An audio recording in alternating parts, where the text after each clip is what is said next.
Hey, what's up, everybody? Welcome to my channel. My name is Paul, the Canadian Snowman, back here once again with another awesome video, I hope, from Geography Now. It's been a while since we've done one, because now we're kind of at Geography Now's mercy of waiting for them to release one. But we are on to Switzerland. Switzerland, small country in the middle of Europe, right? Surrounded by mountains. They have Swiss cheese. They were neutral in both world wars, right? And yeah, pretty cool country, right? At least I'm gonna find out more cool, stuff about your country. So, yeah, let's check it out. Doo-doo-doo. Hope you guys are having a great day. Before you please hit that like and subscribe button below. I'd really appreciate it. Helps a lot. And play. Reached Switzerland. Alps, cheese, neutrality, banks. Well, Switzerland didn't start off that way. It was basically a bunch of mountain folk that built an entire economy off of what are essentially European ninjas. And now if shit goes down, they have a bunch of bunkers they can hide in case of nuclear war happens. But we'll get into that later. In the meantime, here's the intro song. It's time to learn geography. No! Hey everybody, I'm your host Barbs. Get your Geography Now merch at geographynow.com. I got Selling one. out if it's your brand. In any case, Switzerland, the crossroads of the Germanic and Latin worlds. Known as the Confederation Helvetica, despite not actually being a confederation. Named after the Helvetii tribe, which were actually Celtic.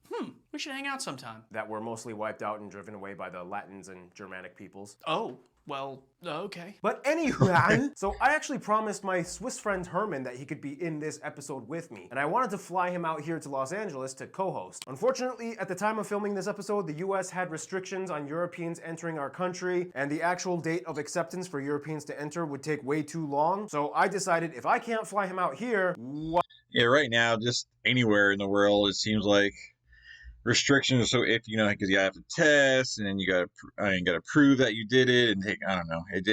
Right now, I can definitely see why people wouldn't even want to travel right now until they got, until everything is kind of clear, because it seems like kind of complicated to travel right now. But then again, people have been stuck in their homes forever that, they probably go through hoops right now just to get away. But anyways, I don't even know why I paused it, but for Europeans to enter would take way too long. So I decided if I can't fly him out here, why don't I just fly out there and make a makeshift Geography Now studio set and have him in the episode. Right. Here I go.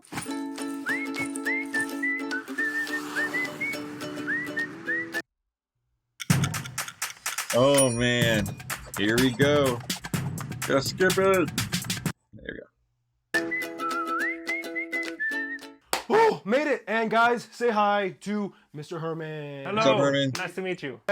Switzerland! Yeah. Again, I'm super short, so I gotta step on a box. What does it mean to you, Herman, to be Swiss? There's of course the whole cheese and chocolate thing. For me, to be honest, we are quite grateful that we live in this nice country, which is just safe, stable, and it has been like this for a long time. By the way, guys, this is the guy that was in my heritage trip video. This is my Swiss go-to guy. You're an expert. Yeah, I wonder how I hope they do get into the. I guess they will. This is a long episode when they kind of go through everything on Geography Now. Like, when did Switzerland become Switzerland as far as their neutrality and kind of been set in stone? Were they part of different countries and stuff like that? Yeah, definitely interesting. On Switzerland. The guy that was in my heritage trip video. This is my Swiss go-to guy. You're an expert on Switzerland, right? Sure. All right, and with that, let's move on. Let's find Switzerland on the map, shall we? I know where it is. So Switzerland is kind of a unique place in Europe, mostly because of the way how it was formed. You see, most countries had a king, but Switzerland didn't. It was just a bunch of annoyed mountain folk who didn't want to align with any king and became independent. Now, there's a lot of disagreement on exactly how Switzerland was formed. Some people say maybe it was the medieval times. Some people say it was the more modern Napoleonic Wars. So technically, the earliest form of Switzerland was after the Rütli-Schwur. Uri, Schwyz and Unterwalden agreed to have an alliance. It was basically like, Hey, Schwyz, how's it going? Hey man, this army just came in and attacked me for no reason. No way, me too. Are we talking about the armies coming through without our permission? Yes! Oh my god, so annoying. You know what we should do? We should form a A confederation. A confederation. A yeah. confederation. Let's do it. Like, let's form a confederation. Together? Then later it was like, Hey, can we join, please? Can I join too? Just like, I don't speak the language, but we'd like to join. This gives me an idea. Maybe I should expand.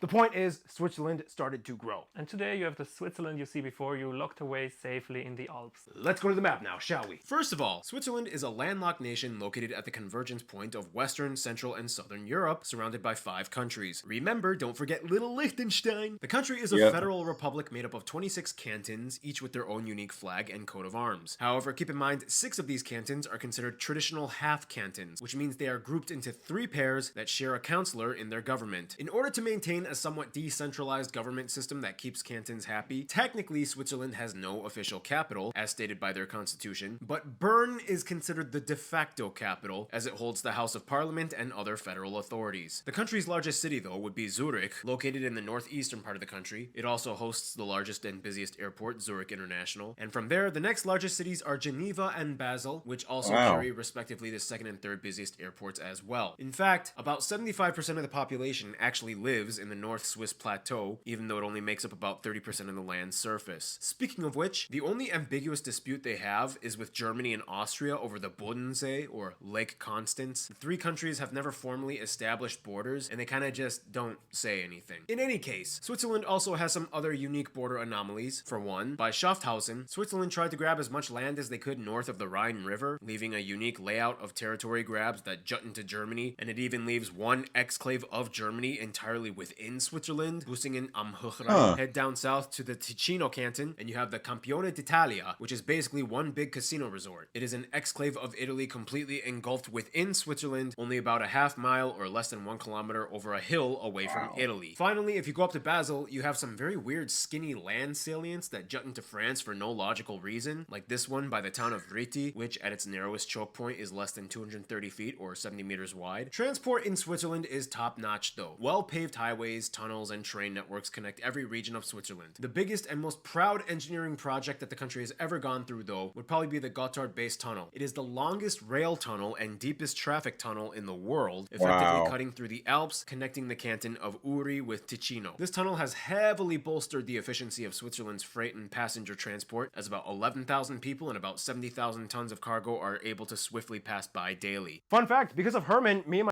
I'm curious. That's a long tunnel. Is there maybe? I wouldn't be surprised if there's like places where you can do pit stops inside the tunnel, maybe like a gas station or rest stops. Maybe someone, if you guys from Switzerland can let me know. But I just want to point out that Switzerland was a lot bigger than I originally thought. Like, there's a bunch of towns and cities, and just from the map of them showing us, and I never really like my picture of Switzerland is I see these like beautiful like videos of them like in the Alps, like between like the mountains and stuff, and then you have rivers. That's kind of like my view of Switzerland. But obviously, there's a lot more to that. Those are just probably the I guess those just awesome pics that are out there. I'm curious, but there's got to be like what probably the most expensive place to live, right? In the middle of the Alps. I guess those are the Alps, the mountains. The tall mountains, and you see the rivers and the houses around there. Looks like that's out of like a fairy tale or something. That's got to be expensive to live right there. But anyways, yeah, definitely a lot bigger than than I had in my mind. So wow, very cool. My mom actually got to go see Liechtenstein. He drove us all the way from Zurich, all the way through Liechtenstein in Austria, and we ended up in Lindau, Germany, where we met the worst waiter ever at a casino restaurant. I remember, this guy was horrible. In Switzerland, public transport is really good. You can get almost anywhere by train. That's the Jungfrau-Joch-Bahn, which brings you above 3,500 meters. But that's kind of like more of a touristy thing, right? Yeah, that's a tour. I've never been there. Speaking of trains, you said something about like they donate the old ones, right? Yeah, actually trams. The trams of Zurich are going to Ukraine, and the trams from Basel are going to Belgrade. The interesting thing is that historically, some places that are actually outside of modern-day Switzerland used to be protectorates or associates of Switzerland. They are Mulhouse, which lies in today's France, Rottweil in Germany, Valtellina and Bormio, which today lie in Italy. Even though the Austrian state of Vorarlberg once voted to become part of Switzerland in World War I, we decided to better not take them in. You rejected them! Now, another thing about Switzerland you have to understand is that they... Why? I guess there's good reasons why, but anyways. It's like, no, we don't like you guys that much, but we'll look out for you, but we just don't want to be part of us, right? Kind of thing. Decided to better not take them in. You rejected them. Now, another thing about Switzerland you have to understand is that they kind of have like two imaginary lines based off of the cultural regions. You can explain. What are they, Herman? Well, there's the Röstigraben separating the French-speaking part of Switzerland from the German, and then there's the Polentagraben, which is between the German part and the south, which speaks Italian. Basically, one side drinks beer, the other wine. Due to their history. Oh, cool. So, and this guy speaks really good English. So you guys must speak a lot of cool languages. I mean, you got apparently English, German, French, and Italian. Wow. I'm so jealous of you guys. Of constantly being invaded or outside forces threatening or just generally bothering them. The Swiss have developed a culture of, let's just kind of call it heavy defensive caution. We are neutral, but we still are prepared to defend ourselves to make it as expensive as possible for anybody to attack us. This is why, should the event ever occur, the country is loaded with copious amounts of bunkers everywhere. Like, Yep. it's actually a I knew law. this. All living units have to have a bunker or something like that, right? Yeah. We have a lot of And like everyone had to take like a year or two in the army or something, or some kind of training, right? Yeah, I definitely heard this 'cause I've done a lot of war videos, and this has definitely been brought up a couple of times with the bunkers, So yeah, it's just not worth trying to take over Switzerland. hidden bunkers, and if you go hiking you will just see them, but they're nowhere on the map. There's no exact number on how many are built, but apparently they can protect the entire population plus more, right? I think. The question is for how long, right? In any case, Switzerland has so many notable cool sites to see and visit. We actually filmed this part before I could audition anybody to do it, so I'll just fill this in with a dubbed voiceover. Here's Alex. Hey guys, I'm Alex. I'm from Geneva, Switzerland, although I'm currently in Mexico. Here's a few things you should absolutely check out if you ever make it to Switzerland. Check out the Jet d'eau fountain, the Cathedral Saint-Pierre, Palais des Nations, which is home of the United Nations, and the Sun Hydrogliding castles. Check out the Chateau de Chillon, the Oberhofen, Valais. Yes, I'm definitely checking out these castles because castles are awesome. Hydrogliding castles. Check out the. Look at that thing, man. Honestly, I would love to go take a detour through that thing and like see all the secret passageways and stuff. Man, I love castles. Chateau de Chillon, the Oberhofen, Valais, and Tourbillon, Chateau de Gruyère, Bunhausen, which is basically a capital.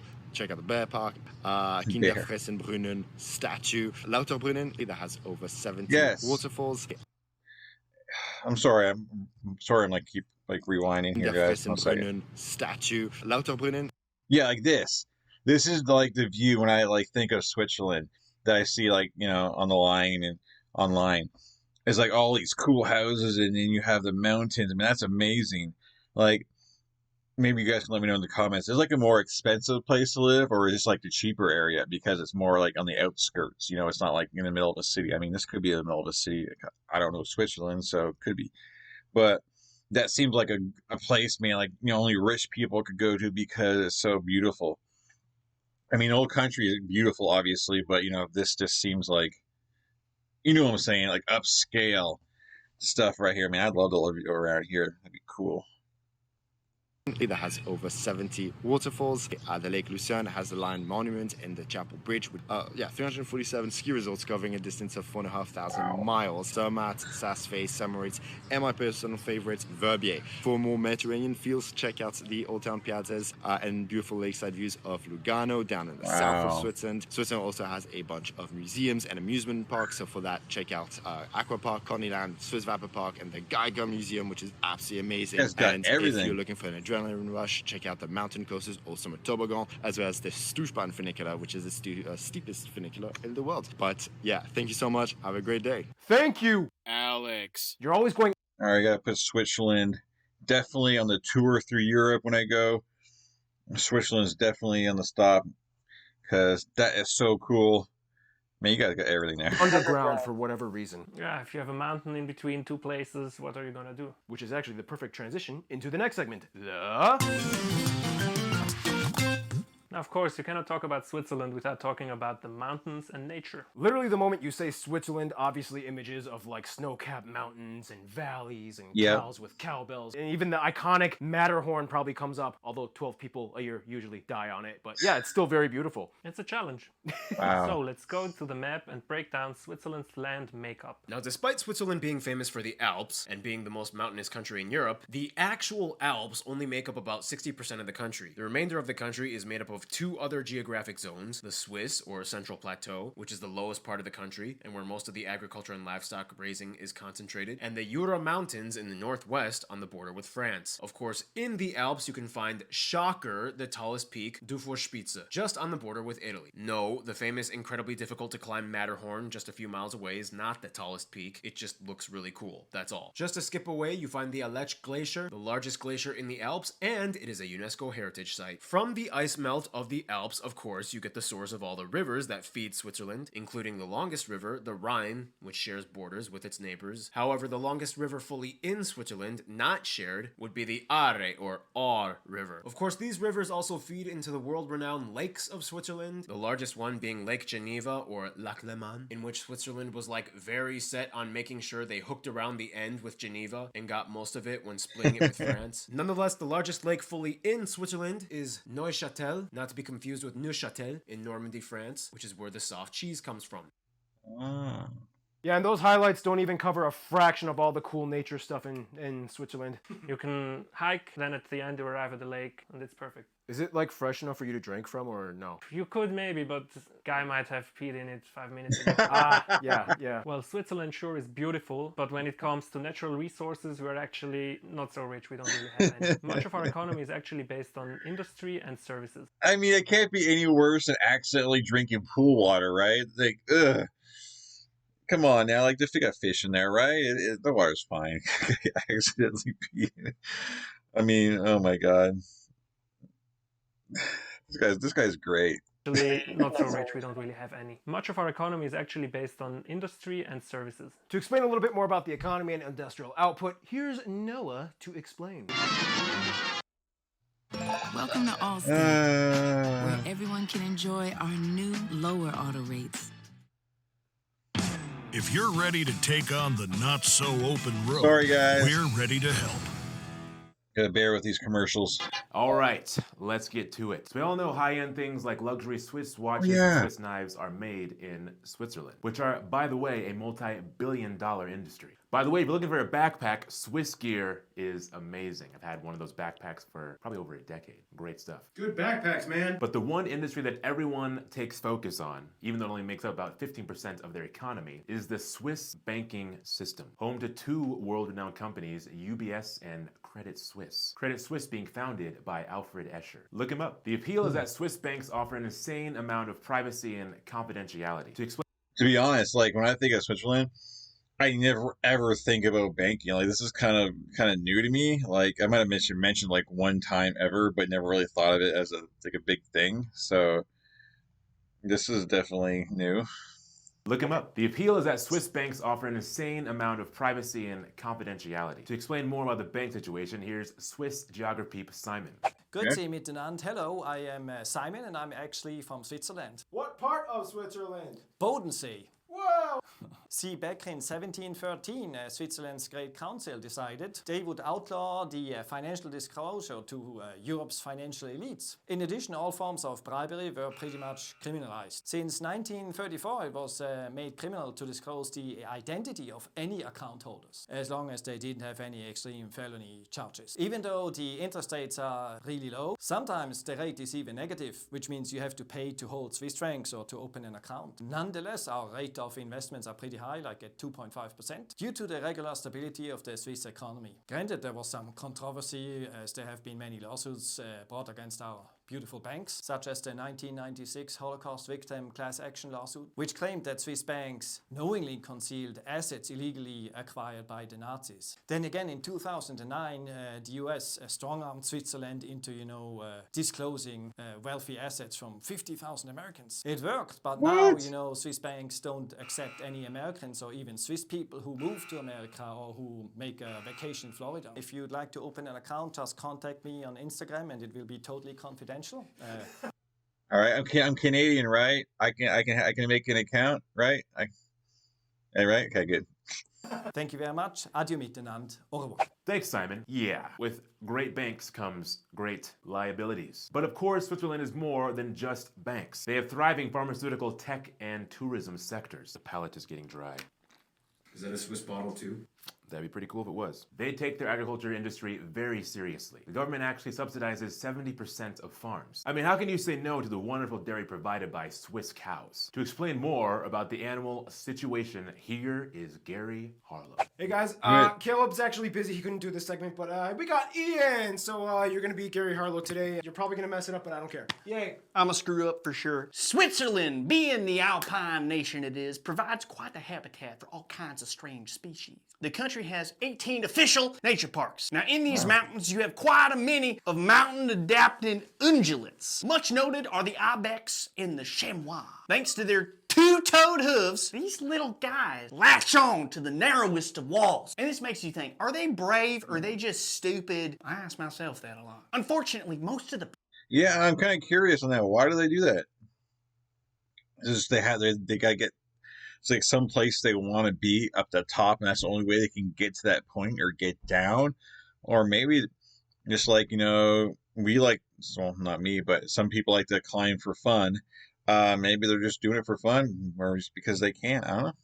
Interesting. Predators like the gray wolf and the Eurasian lynx are incredibly rare. Brown bears were actually hunted to extinction in 1904. Now, one species of predator that does thrive in Switzerland is the European asp. It's a viper, and it's well adapted to the high altitudes. Now, the bite's extremely painful. Now, unlike most countries, Switzerland doesn't have a national animal. But if you ask around, you might find out that the unofficial Swiss animal is the iconic Swiss cow. Even though they're not naturally from these here mountains. All right, well, that's it for me, fellas. This is terrible. I'm sorry, Hannah, I'm sorry. Thanks, Ian. Anyway, we've discussed much of the industry, economy, and physical makeup. That means there's only one more part left. Food! Now, I love doing this part, but I will gracefully step down and let an actual Swiss geography take over. Hello, we are Mara and Terence, and today we are going to talk about Swiss food. We have to talk about cheese, of course. Thousands of varieties of them. Probably also know the popular dishes, fondue and raclette, rösti, which is like a hash brown, Alpenmakrone, Zürichschnetzlets, Bernardplatte, pave vaudois, malokofte Winzel. Birchermüsli. And desserts, Basler Leckerli, Bündner Nusstorte, Zuckerkirschtorte, Caramel. And of course, chocolate. Yeah. Oh my God, Toblerones! You guys got it and told me. And of course, I didn't even know this. Chocolate. Man, I get Toblerone in my stocking like every year as a kid growing up. I didn't realize Toblerone was a Swiss thing, so that's awesome. That's a good chocolate right there. It's good chocolate. I don't know why I paused it for that. Yeah, although we don't have cocoa trees here. We also invented absinthe, which is a super strong alcohol, can give you hallucinations. Then there is also another soft drink called Rivella. And finally, in every Swiss kitchen, mochi and automat. And like a mini automat, dösli, in what is that? Swiss person's hiking backpack. That's it. What is that? You see. I have no idea what that is. Is that a drink? In a Swiss person's hiking backpack. That's it. Okay. And I gotta try some of those desserts you mentioned. All right, Barbs, back to you. Thank you, Noah. Also, fun fact, because Switzerland is so expensive, we actually like to go shopping in other countries, just because it's cheaper. There are some laws what you can bring back, like 1 kilogram of meat, 5 liters of wine, or 1 liter of strong liquor, and 1 kilogram of butter. They actually check at the border when you drive through? Yes. But I mean, you guys do have good stuff. I mean, you're well known for your cheese and chocolate. We put it on everything. You bake some. I mean, they're probably not going to check it, right? They just like when you go from like the U.S. to Canada, Canada to U.S., they kind of just ask you, and you just kind of tell them like, and 99% of the time they don't care. They're not going to go search your car for something like that. So you can say, yeah, I just got a bottle of wine. They're like, okay, cool, on your way. Even though you might have like 100 bottles of wine or something in your car. I've never done anything like that, but is it kind of like for you guys, like that's how it's set on paper for you guys, you know, that's what you're supposed to bring, but they don't really check, you know? It's not, I don't know why. Never mind. Let me know in the comments. Something in the oven, put some cheese on it. You're having sushi, why not put some raclette? Yeah, food always brings people together. It does. For that one time in Lindau with that waiter, I swear. Seriously, dude, 4 years later and you're still traumatized. Yes, I'm still pissed off. Anyway, let's move on. Well, I mean, yeah, the bad stuff is always the stuff that stands out, like, for just in life in general, right? I've been out of school for 4 or 5 years now, and I've loved welding. And you sure make a whole lot more money than you do. Switzerland, as we already explained, has a lot of cantons. And there's actually kind of a word you guys have in Switzerland. Explain, Herman. It's Eidgenossenschaft. What does it mean? An oath alliance came along and formed a nation, except for Ticino, which we conquered. Despite the fact that each of the region kind of has their own canton cultural difference, at the end of the day, they are all Swiss. Here's how you break down the populace. First of all, the country has about 8.5 million people and often ranks in the top 3 global competitive markets and Human Development Index scores on Earth. Ethnically speaking, things get a little complicated because Swiss censuses only take in data from factors like citizenship and place of birth. So the specific details can be a little vague, but in the broadest sense, it will say that about 75% of the country are Swiss nationals and the remaining 25% are resident foreigners, one of the highest proportions in the developed world. From here, things get a little overlappy, because within both groups, everything breaks down linguistically as well. Often, Switzerland will refer to their linguistic groups for data rather than ethnic, in which case about 63% of the country are primarily German-speaking Swiss, 23% are primarily French-speaking, and somewhere around 8 to 9% are primarily Italian-speaking. Finally, less than 1% are Romansh-speaking. Keep in mind, this data can apply to anyone from anywhere that claims these languages as primaries, regardless of their ethnic background. What we do know, though, is that So it's just their primary language. They could probably, a lot of people can probably, speak, a couple of the other languages, right?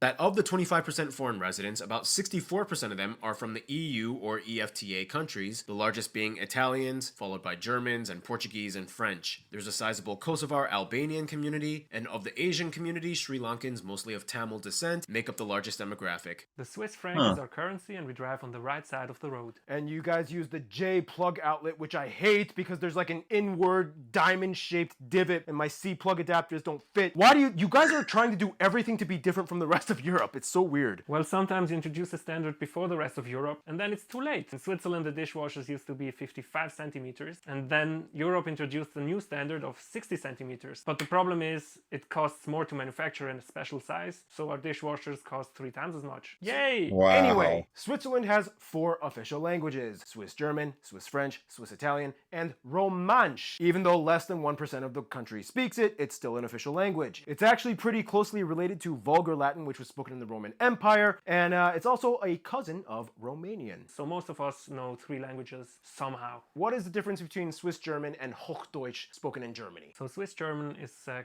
very strong dialect. We have dropped, for example, the simple past tense, and the Germans don't really understand us. Don't even get started with French Swiss as well, although I do like how they use the 90 and 80 and 70, 40 and 40. 99 instead of. And don't even get started with Ticino Italian. In fact, you know what? Matteo can explain it. Here you go. This guy can explain. So Ticino Swiss sounds very much like northern Lombardy. You can't tell if it's a Swiss or not just by the pronunciation. But the Swiss have some specific words that give them up. For example, they say natel instead of mobile phone, or they say lift instead of ascensore for saying lift. Except for this, it's just usual northern Italian speak. Anyway, regardless of the linguistic background, they are not French Swiss or German Swiss or Italians. They're all just Swiss. For what it's worth though, there's so much backstory with Switzerland. For example, the Habsburg family, which ruled the Austrian-Hungarian Empire for centuries, was from Habsburg in Aargau, Switzerland, but they lost with their the Hasbergs. I'm doing like the Ottoman Wars, and they have Hasbergs are a big part of it. They're still a big part of the series. I'm in the middle of the series right now. The Ottomans and the Hasbergs are awesome. So cool, and get some more backstory on them. So this is pretty cool. So got some overlapping stuff going on. Check out that series. Empire for centuries was from Habsburg in Aargau, Switzerland. But they lost with their knights against the Swiss peasants in the Battle of Moorgarten. See, this is kind of the interesting contrast to the otherwise neutral, peaceful image of Switzerland comes in. The brutal fighting skill of the Swiss was so well renowned throughout Europe that it actually kind of became like their biggest export. All the rulers in Europe got Swiss mercenaries, and in the end it might be a French king fighting an Italian army, and in the end it's Swiss fighting Swiss. That's so weird. And then they actually decided to stop having offensive war and introduced this neutrality. Nonetheless, you know, their neutrality has always been kind of pressured throughout the years, and it's been kind of pushed. Explain a little bit more, Herman. In neutrality, you also have to treat both sides of the war similar. For example, you could not trade with any of them, but we didn't do that because we didn't want to get invaded by Germany. So we traded with Germany, we traded some with the Allies. In the historic context of being surrounded by the Axis powers, well, you had to stay neutral. You had to do what you had to do. How do you deal with all this pressure trying to be neutral when the whole world is not neutral and you're surrounded by everybody? It's a tough question. But for what it's worth, Switzerland has known that neutrality has always kind of come at a cost. And this is one of the reasons why Switzerland is a conscription country. You go to military after you're 19, once for half a year, and then every year a couple of weeks, 3 or 4, until you're 30 or 31. There's a disclaimer though, there are some exceptions. The Swiss military has some quotas of how many people they want. If you have some health issues, you don't have to go to the military, but you will be paying 3% of your salary to the army. And if you have ethical reasons not to go, you can also fill out a form, apply to not go to the military, but you will have to take 1.5 times as much time in something called civil service maybe, where you do some projects for the good of the country. So at the end of the day, somehow you have to serve Switzerland. Yeah, and after the military service, you usually take the gun home. Technically, Switzerland has one of the highest gun owners. I think that's a cool, you know, kind of thing. Yeah, I'm not against that at all. I think that's neat. Ownership populations in the world. This all kind of plays into their unique system of government. It's often said that Switzerland is in an eternal election campaign. So we vote 3 to 4 times a year, and we also vote regional for people to get into the national council. So it's kind of like Switzerland focuses more on policies rather than politicians, would you say? A little bit of both? A little bit of both. But it's like you're very involved in everything. Yes, we are involved, and if we don't like something, there will be a referendum. But in Switzerland, it's relatively easy. Yeah, some cantons have different voting systems, like voting publicly by raising hand or some weird family sort. The head of state of Switzerland actually, though, is the Federal Council. And one of them is the president, but it doesn't really matter because it changes every year, and he's just one among equals. Fun fact, Switzerland can actually deny citizenship to anybody who wants to apply for it. In fact, in 2010, there was one lady who was denied because her neighbors said she was annoying. There's a lot of those stories, like somebody not knowing where the baker is in the village because she shops in a big store. No passport for you. In regards to religion, like most countries in Europe, most of the people will at least culturally identify with Christianity, and in Switzerland, the case is mostly with Catholicism or Protestantism. It used to be very important. My grandma told me her parents would not have accepted her bringing home a Catholic, but nowadays we don't really care anymore. Now, of course, this is one source that played a role in many of the regional differences throughout Switzerland, and they also kind of have like a healthy level of regional competition. And with that, let's move on to the sports part with art. So, sports in Switzerland go hand in hand, even on the... Right, it's called like hockey, right? I forget what it was. You guys won, I think it was the women's in the Olympics. You guys got like the bronze medal, I think, right?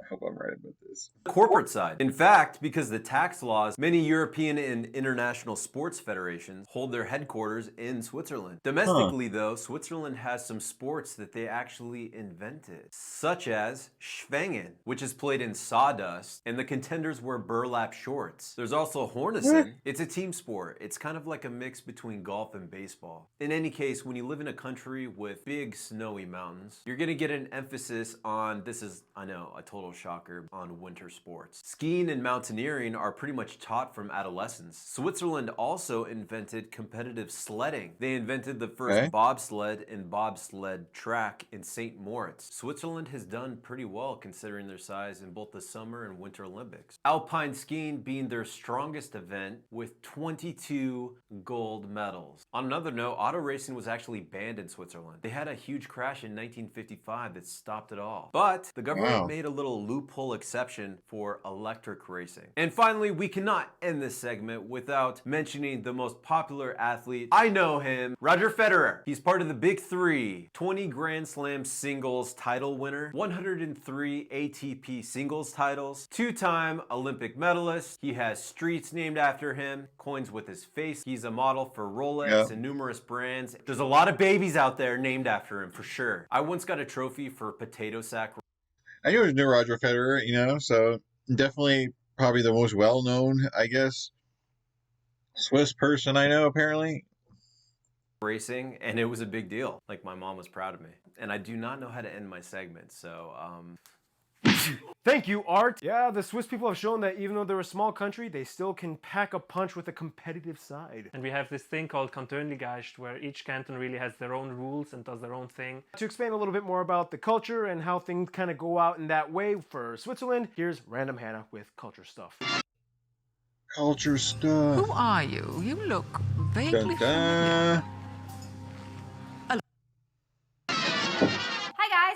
And remember, you can get a Random Hannah shirt at geographynow.com. The culture of Switzerland cannot be easily summarized as a nation. That's because it breaks down to each canton having its distinct identity. There are lots of stereotypes for them, but here are some that you guys told us. Aargau is known for having bad drivers. Valais has the most incomprehensible accent, while Graubünden has the most beautiful one. Glarus doesn't exist, Zurich has a superiority complex, and Geneva is just the French version of Zurich. Appenzell is known for hippies and alternative medicine. Funny enough, Inner Appenzell didn't give women the right to vote until 1991, and the country as a whole till 1971. In fact, Switzerland is known for having many interesting laws. For example, if you live in an apartment, you are not allowed to make distracting noises after 10 p.m. You're not allowed to cut your grass, hang your laundry, or do noisy chores on Sunday. The Swiss really seem to value their silence. The Swiss are known for their many discoveries and inventions as well, such as cellophane and aluminum foil, Velcro, the vegetable peeler, the discovery of nucleic acid and DNA, and they were co-creators of the World Wide Web. Notable contemporary icons of Swiss culture include figures like Globy, Papa Mole, Schellen Orsli, and the most famous one worldwide, Heidi. They are notable for the visual arts in every field. You can find it in everything like Basel, with its 13th century Romanesque architecture, to the early 20th century Dada movement. Even Helvetica font and its variants originated in Switzerland. It's one of the preferred fonts that we use on Geography Now. Speaking of the arts, one way to learn about Switzerland is through its films. And if you want to learn more about Switzerland's films, follow my channel, Filmography Now. Hannah has a spin-off. In any case, each canton in Switzerland has its own festivals and celebrations. You have everything from the Basler Fastnacht, where people in Basel dress up in masks and throw confetti, to Spunenfest, held every 12 years in the town of Interlaken, where men compete to throw massive boulders. There's too many Holy festivals, crap. we can't go through them all. Partially because we have to move on, which means you know what's coming next. The Florida man himself, Keith. We need another hurricane. What's up, everybody? Keith here. So today I decided to wear my bathrobe because, you know, you gotta live life comfortable. By the way, guys, you can buy a Keith shirt. Look at that design. I designed it myself. Okay, so you guys think you know Swiss music and all that stuff. You probably think of, you know, yodeling, cowbells. That's a good start, but let's go a little further. Many experts will agree that European alpine yodeling had its roots in Switzerland dating back to the early 1500s. The technique was used by herdsmen trying to call their livestock, or communicating far distances between villages in the mountains. Many will say that the traditional national dance music of Switzerland, though, is Lander. It uses a 3/4 time signature. Quarter note gets every single beat, whatever. This style was actually adopted by many classical composers like Beethoven, Schubert. They kind of just, you know, took it and ran with it. Okay, now let's fast forward a couple hundred years. They actually hosted and won the very first Eurovision Song Contest. Fun fact, 30 years later, they would actually win again, but with Celine Dion, even though she's Canadian. And for some reason, Tina Turner... I was going to say, as soon as they say, like, Celine Dion, like, hold on a second. I know she's Canadian. That was definitely odd. in again, but with Celine Dion, even though she's Canadian. And for some reason, Tina Turner is a citizen. It has nothing to do with banks and money.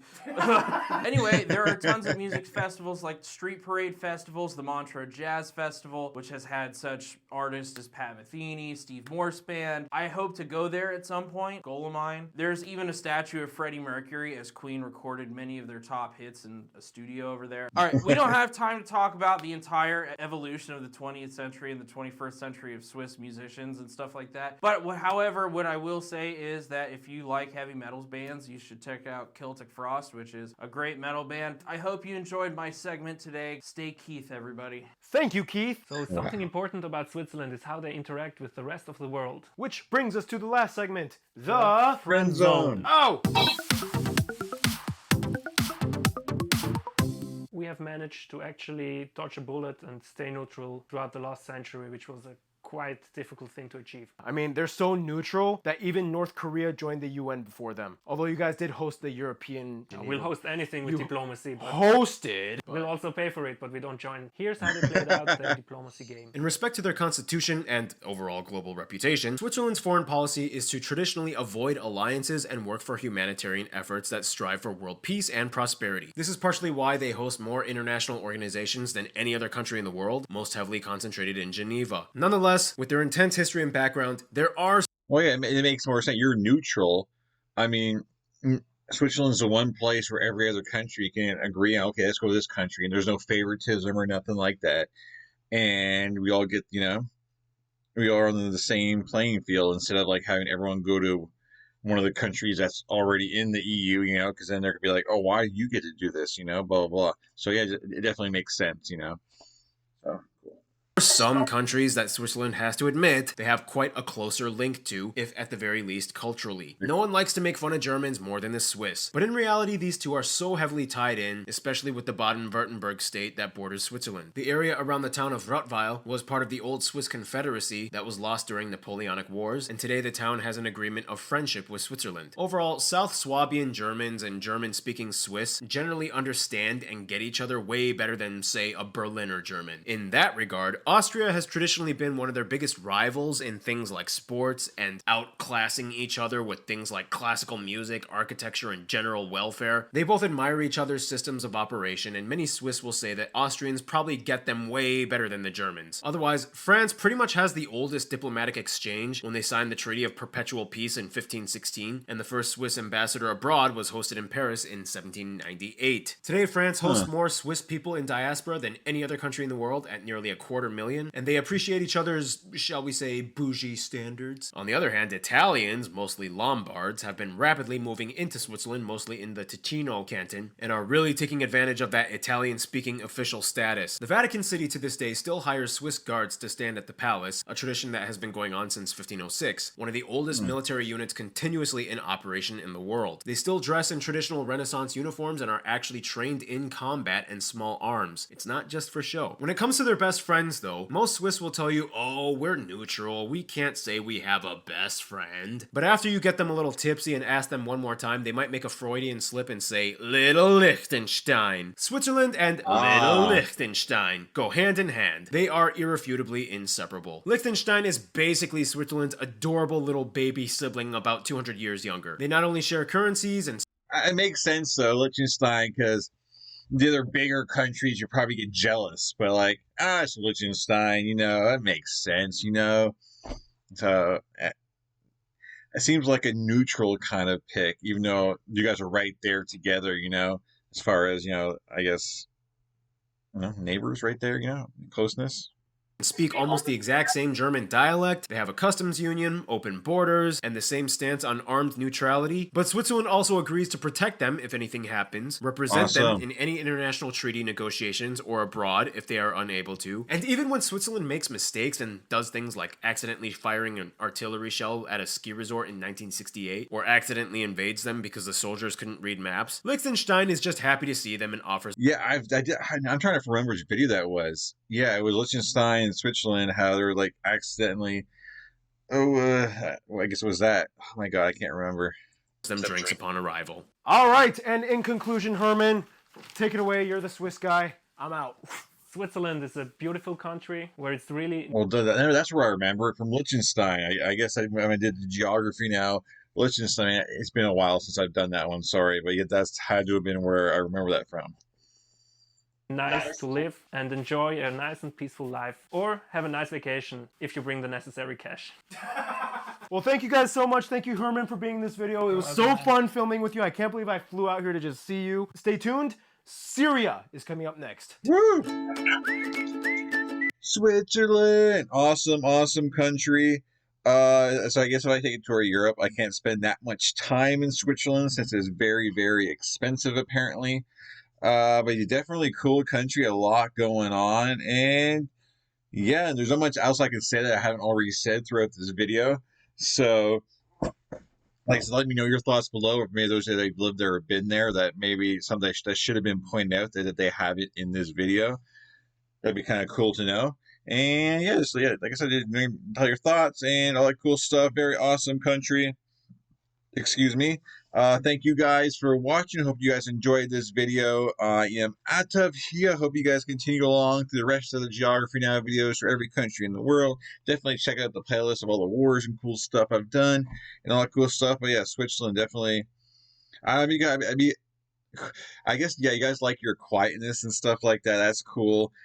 And the fact that everyone has to know a little bit about the military, and you got bunkers everywhere, and you got cool waterfalls and mountains and skiing and cheeses, and I guess the banking thing's cool. You know, I'm not really a banker kind of person, you know. I don't really have a whole lot of money where I need but I think it's kind of cool. Everything's very confidential and all that kind of cool stuff, and neutrality of everything from all over the world. You guys definitely stand out, you know, with all that stuff. But anyways, guys, awesome country, like I said a million times. I'll catch you guys in future videos. I am out. Peace. Like and subscribe.